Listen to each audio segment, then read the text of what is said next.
Hey there everyone, welcome to the ukestuff channel and welcome to this tour of KoAloha. Right behind me, that's a KoAloha store or factory, and it is within walking distance, like a block from the Ala Moana shopping center. So if you're in the Waikiki area, very easy to get to. The rest of this video will be parts of our tour in the KoAloha factory. So we actually started here with this miniature ukulele. So this is the world's first miniature, tunable, and playable ukulele. I can't play it, it's too small for my hands, but Pops, our founder, he can play little things like Jingle Bell Rock and other little ditties on it. And I guess it was popular enough that in 1995, well, I guess enough people, and by his wife's prompting, enough people wanted to see a standard size instrument. So in 1995, we began with that model here. Unfortunately, there's some boxes in the way, but you can kind of see some of the changes we've made over the years to the body, sound hole shape, the headstock shape. But the majority of the innovations and the changes we've made always tends to be inside of the body, which I can show you once we're in the factory. So this is where everything begins. This is where we get our shipments of wood in. Our body will always be either coal wood or mango wood, both of which we get from the Big Island. This black wood is what we'll use for, fretboards, inlay work, things like that. This is called ebony, which we get out of Africa. And the necks are always mahogany, which we get from the mainland. The ideal for drying wood would be to air dry it, but that can take anywhere from 5 to 10 years, and we don't have the space or the time to wait for that. So our middle ground is this white box behind you here, which is our kiln. And it's basically just a big old oven, and it's the way we do it is we keep it in there for a longer period of time, so about 14 days, 2 to 3 weeks, and at a lower temperature, so about 130 degrees. So then when it's ready, we bring it out here to the milling section. So this is the milling section. We get our wood kind of raw looking like this, and then what we have to do is we have to select the pieces that we can and can't use. All an ukulele is a vibrating box. So if there's things like knots or too many stress points, it can start splitting and coming apart.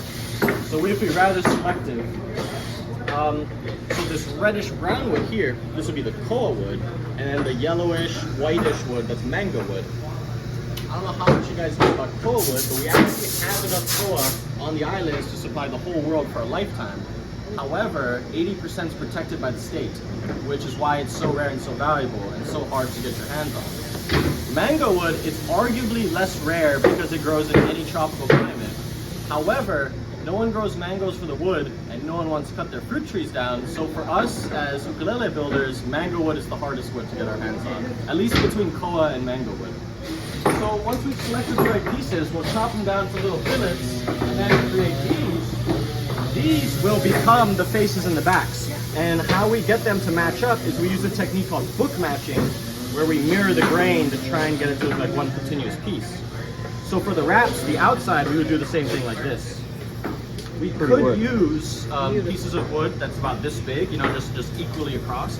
However, finding consistent pieces of wood this wide, it really lowers the amount of wood we can get from each plant. So it increases so much waste that this is the best method to use. This is the body section. This is Deuce, he's one of the guys that works in our customs. And then this is Lon, he builds our bodies. The first thing we do here is, so this would be the outside, the wraps of the ukulele. What we do is we'll take a stack of them, we'll weigh it down in the water, and we boil it for about 12 to 14 minutes. What that does is it softens up the wood and expands the grain for the next step of the process. So what this is a blowtorch. What the blowtorch does, it just superheats this pipe so that with the wet wood we can come in and bend it into the shape we need. We're actually one of the few ukulele manufacturers that still hand bends their instruments in the traditional way. And the reason being is we construct our instruments quite a bit differently from other companies. So for instance, something that's standard in all instruments is this teeth-like bracing at the top and bottom. That's called kerfing. And all that's there for is just added stability. However, the more you put inside the body, the more that's going to get in the way of the sound, the vibrations, and therefore the sound. So we've removed the kerfing, but we have to compensate with significantly thicker wraps, which is why we're still forced to hand bend rather than using a more convenient modern method. Something else that's unique to us is this central piece here, which is called the unibrace. And it's for the same reason. We're really trying to minimize the amount of bracing and just added things inside of the body in order to maximize sound. And you know, even though, so this one does have a crack on it, it's just a sample to show, but even though we minimally brace it compared to other instruments, we still believe that each one of our instruments should last a lifetime, so that's why we have our lifetime warranty, and they're still solid enough to jump on. I wouldn't suggest doing it with your own at home, but with this one it's okay. Yeah, so once we've got the wraps bent, what we'll do is we'll put it in this little mold. And all this does is maintain the shape overnight as the wood dries. That way, the next day we can come in. The next day we'll add in the tail and head block, which is what holds the wraps together. We'll add the face, and then all the bracing. That way we can come in, add on the back, and we'll have this ukulele sandwich type thing. Then all the edges get routed down. So we have our full core body. Once the bodies are ready, the next step we would go to is the assembly section. So this isn't the assembly section, but since he's out here anyways, I'm gonna jump ahead and kind of use this as an example. So what he's doing is he's spraying each instrument. So this probably has like 3 coats on it or so. And each instrument gets about 12 coats. And what we'll do is we'll spray it 3 times, bring it out here, sand it all down, spray it, sand it, spray it, sand it till it's complete. And the sanding and everything will kind of get rid of, you know, the roughness and any trash on it, stuff like that. Now that's a tenor. What model is that? So this is our Royal Pikake. This will become satin. Okay. So a gloss becomes a satin. Well, see, because satin, all the satin really is adding a powdered element to the finish. To the final one or to all the finishes? No. So the first, the base coat and the mid coat is all going to be the same as gloss. Okay. And then for the final 3 coats, we'll add in the powder, which then gives it that satin finish. Okay. So satin actually tends to be a little thicker. There's a little more stuff on the outside of the body as opposed to gloss for multiple reasons. One is that powder, and the other reason is that gloss gets buffed, which thins out the lacquer, right, while satin doesn't. So in this section is the assembly section. This is where we'll take the completed body, we'll attach the neck. The neck has to be seamed up. Each neck gets hand shaped. Then on top of that, we'll add the fretboard and the nut. The other thing we do is, I don't know if you can see, but we write down or we mark center lines. This says T2 because it's a tenor neck. So we do a lot of markings. Also, while you're building, it's natural to scratch it up and have little things. All of that has to be out of the instrument because the next step, spray, will put anything in permanently. So he has to assemble it, he checks it himself, brings it into the next room where a group of guys check it, and then the next morning all the bosses will check it for a 3rd time, just to try and keep the quality as high as we can. Do they come with the inlay already in them? No, they do not. Also, the headstocks doesn't have this bevel either, so it'll be just like straight cuts. So what we do is we add in the bevel, we inlay the headstocks, and then we'll also have to shape it. Okay. So that's also, if you hold 2 tenors, there'll be slight variations because of the human element. Yeah, each one is different. Exactly, okay. Yeah. Awesome. And these little holes, this is how you can always tell when something's in CNC, because this would be what holds the wood in place so that it stays centered on the machine. We have that for our fretboards as well. But traditionally for fretboards, what we had to do in the early 90s is we would create the blank, we'd measure out all the spacings for the frets, then you'd have to clamp it down and use a gem saw to cut all the spacings. So that takes hours and hours, and if you make the slightest mistake, you can't fix it, you gotta start over. So early on in the 90s, our founder Pops designed this saw, which turned a really long, arduous task into something that takes seconds, and it's also very consistent, you know? Each blade is a different scale length for the necks, so we just have to take the blank, put them on, and cut it across. And we used this from the early 90s till I'd say about 1.5 years ago, when we phased our saws out to our CNC machine. Pops, for his, he'll still use the saw, but for our production line, we use the CNC machine. So this is the CNC machine. So all we have to do is prep the ebony blank, get it to depth. We create the holes and we fill it in with the abalone shell.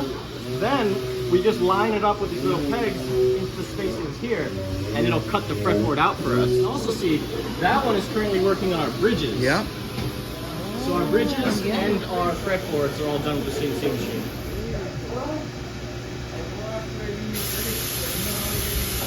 Actually, since he's here as well, what he's doing is he's prepping the bridges. So after the CNC machine has cut out the rough shape, he has to measure it all out to make sure where the holes are for the strings to fit into. So that's what he's drilling right now. So this room here, this is what we call our red label room, and this is where we work on our semi-customs. This is also where we have our laser machine. So the laser is what cuts out the sound hole for us out of the faces. It creates, we have a sticker plate that has our logo on the inside of the body. That's what the laser makes. Also, if you wanted to engrave something on your instrument, that's the tool for the task. And like say you wanted a shark out of shell on your instrument, we use the laser to create the spacing, a gem saw to cut the shell out, and then we fill it in. So the laser is actually one of the most used tools here.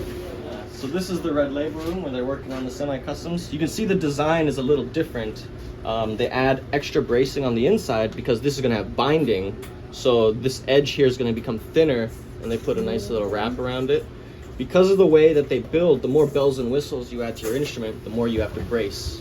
So for instance, if you have a rosette, which is like a nice shell circle around the sound hole, you'd have to brace the back of the sound hole for that. So then this is also the laser machine I was telling you guys about.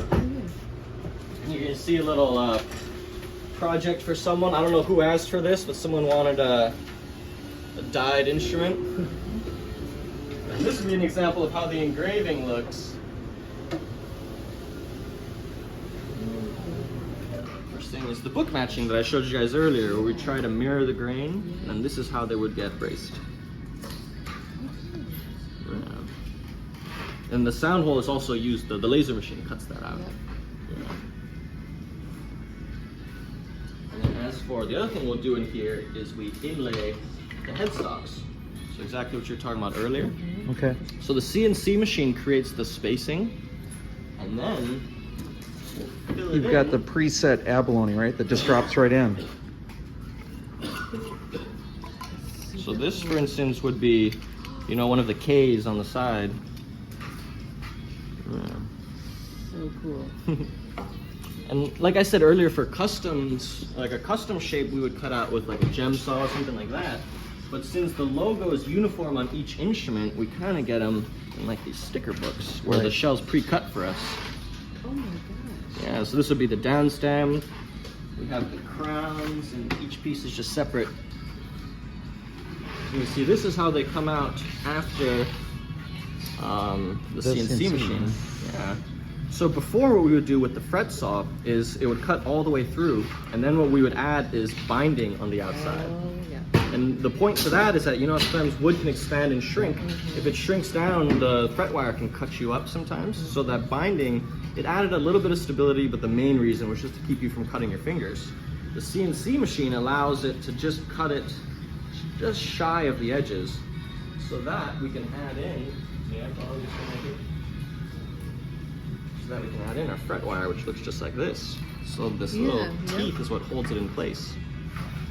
And we use that red press to kind of push it in. Once he's put it in, it'll kind of still be rough and poking out, as you can see with those edges. Yep. So he has to make sure to route it at a nice angle so that it's smooth to the touch. And also put in the little fret markers there. So this room, unfortunately, is the only room I can't show you guys because of the hazardous chemicals. But this is where we spray all of our instruments. We have two finishes, so we have our gloss and our satin finish, which we call royalty copper. Satin can go straight into the next room, well, it gets bridged and then brought into the next room, while gloss gets buffed. So this would be an example of how the satin looks after it's been sprayed. Beautiful. Remember how outside it was real shiny, and then once it has those final coats, it kind of has this nice tactile. Beautiful. But if it's gloss, however, it has to come in here. We have three different textures for the wheel. We have a soft, a medium, and a rough. You start at rough, and then you work your way towards the soft end. This is a pretty stressful part of the process because you're dealing with essentially a completed instrument, but a lot can go wrong. Not only is this probably the most physically taxing job because these wheels are spinning fast and you're just sitting here doing this all day. It's very physically taxing, but for instance, these wheels spin so fast that if you're not holding on well, you can rip right out of your hand, which has happened before. Something else is you have to get around the curved edges of the instrument, right? So you have to be mindful to never hit the headstock into this, which also can happen. Another thing is that if you don't push down hard enough, nothing happens. If you push down too hard, it burns through all the layers of finish and eats up the wood, and then you've ruined a completed instrument. So this is a high stress job.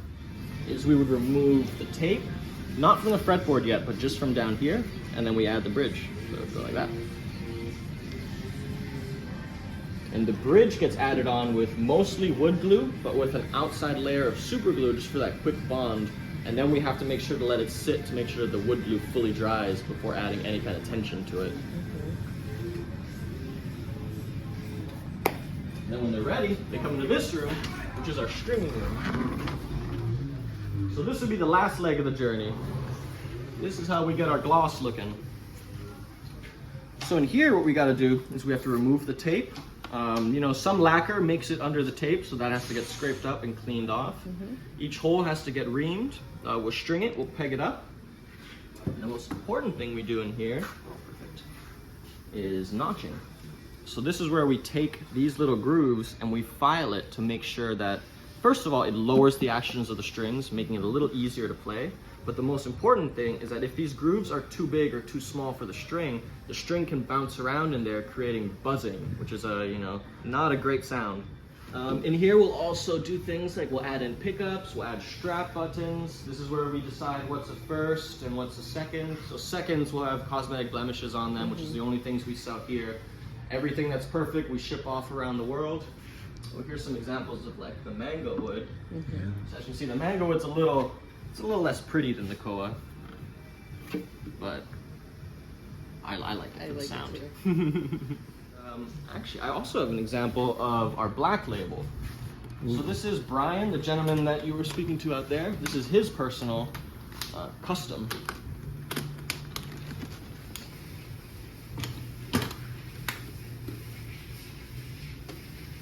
You can see the black labels have a little more Look at the bells and Koa. whistles. If you move the Koa in the light, it's going to shimmer. It also has the purfling around the edges. Draw little squares of shell put in. Front and back binding. He has his family crest on here. And then we don't do it for all the black labels if the customer doesn't want it, but usually what we'll do is we'll do a gloss body for the appearance, and then the satin neck for that the tactile, the feel. There's not too many KoAlohas with a slotted headstock either, I are believe there? this might be the only one. This might be the only one, but we maybe have made a custom before with a slotted headstock. But yeah, we don't do it very often. And then also each builder has a slight variation on it. So this is, I can kind of tell instantly who made this slotted headstock because it's his kind of take on it, you know? Yeah. And then also a big difference between black labels is that these are bolt-on necks. So for our production line, they're glued on with the wood glue. The reason why the black labels are bolted on is because it's custom to you. If something were to go wrong, you don't necessarily want a new one, you want to fix this one, right? So we want to be able to take each piece apart and actually address whatever small issue. Since our production line all have lifetime warranties on them, if something were to ever go wrong and we can't necessarily fix it, we just give you a new one, and people are usually pretty happy with that, you know?